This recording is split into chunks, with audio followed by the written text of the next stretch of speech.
The fight against cancer is something that is and should be constantly evolving. Not only new treatments, be it chemotherapy treatments or different versions of hormone treatments, but also new technologies to deliver new treatments. And one of those technologies and treatments is called histotripsy.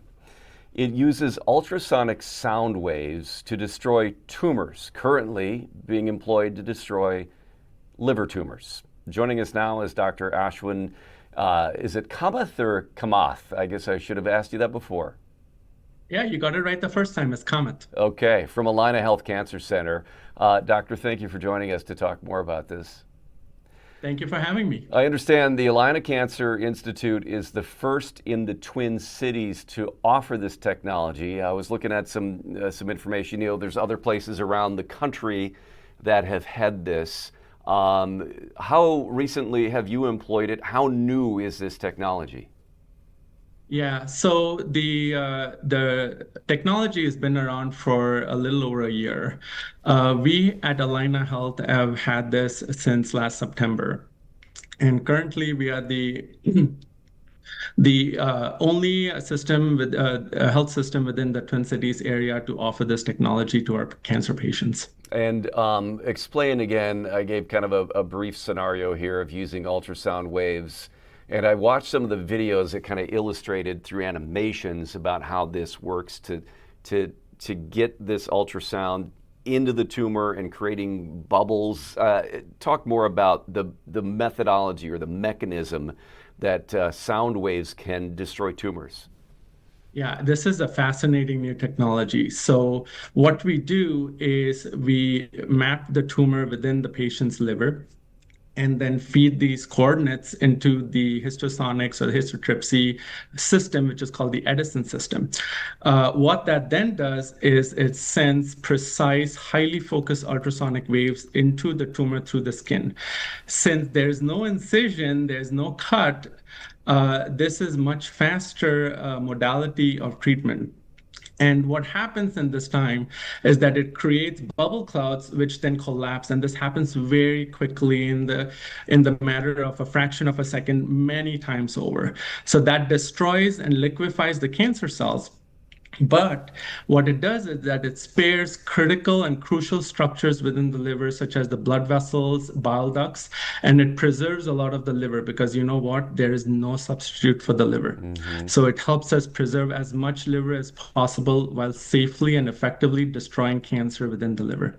So again, you're comparing this to it's non-invasive, so you don't have the worry about an operation to go in and remove a tumor.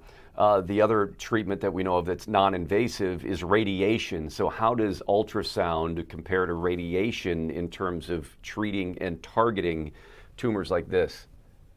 Yeah, so with this technology, it's far more precise. So think about shining a high-powered flashlight in a dark room. You are able to control the sound waves very precisely and effectively. And so what we can do is that because it's precise, we know that it destroys the tumor cells as opposed to radiation, which often requires a larger area to be radiated. And the effect may not be as precise or as effective in terms of liver tumors. So what has your experience with this technology been so far since last fall when you employed it? Yeah, it is. I'm just amazed with this technology. So as a liver surgeon, what we have to decide is how best we can get the patients cancer free while preserving as much of the liver as possible. So sometimes that includes surgery, sometimes that includes heat-based ablation, and sometimes that includes histotripsy. Or in certain situations, we have to use all three modalities to get the patient cancer free. I have used it in all of the three above situations. And the amazing part is that patients go home the same day. Mm-hmm. There is no disruption to their cancer treatment. There are very few medications that we have to discontinue for the procedure itself. And blood thinners and all those kind of medications do not need to be held. So in short, patients get on with their lives as quickly as possible after this treatment. And I've even had some... Go ahead. No, I was just going to say, I've even had some patients question whether we've done the procedure because there's absolutely no pain. Hmm. And how have the outcomes been so far? I mean, not only, I guess, in your experience or with, studies of other places that have used it. Yes. So the 1 year outcomes have been over 90% in terms of obtaining tumor control.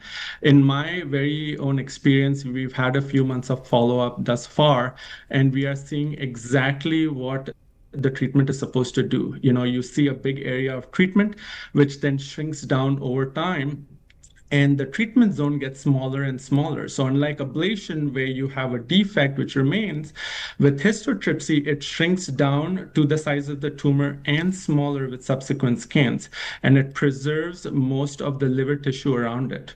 Hmm.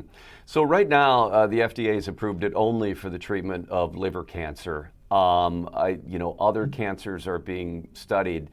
What do you see in terms of its possibility when it might be approved for use of other cancers, and what are the most likely cancers this would be effective on? Yeah.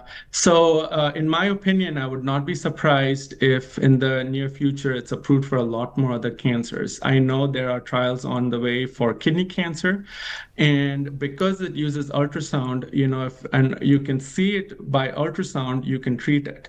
So, I would not be surprised if there are other organs like the prostate. I know there's a trial in Italy ongoing for pancreas cancer. So, the options are just endless. Hmm. Could it be effective potentially? I mean, you're talking about, uh, soft tissue areas where tumors are. What about bone cancer? Is anybody been looking into that kind of thing? Because that's obviously a different scenario than some of the other areas.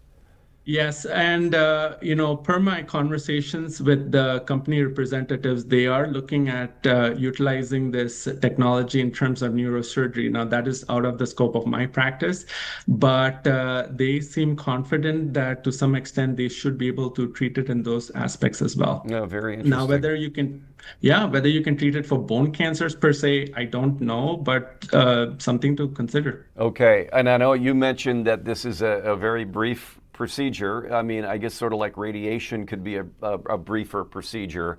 Then is there a series of these? How many, I mean, what is the range of how many of these treatments that a patient would need to get? Yeah, so it highly varies. So the factors that it would depend on is how big the tumor is and where exactly it's located. So for smaller tumors, it's much faster, about 10, 15 minutes at most. For bigger tumors, if we need to have different areas of treatment, it can take an hour, maybe more, maybe less.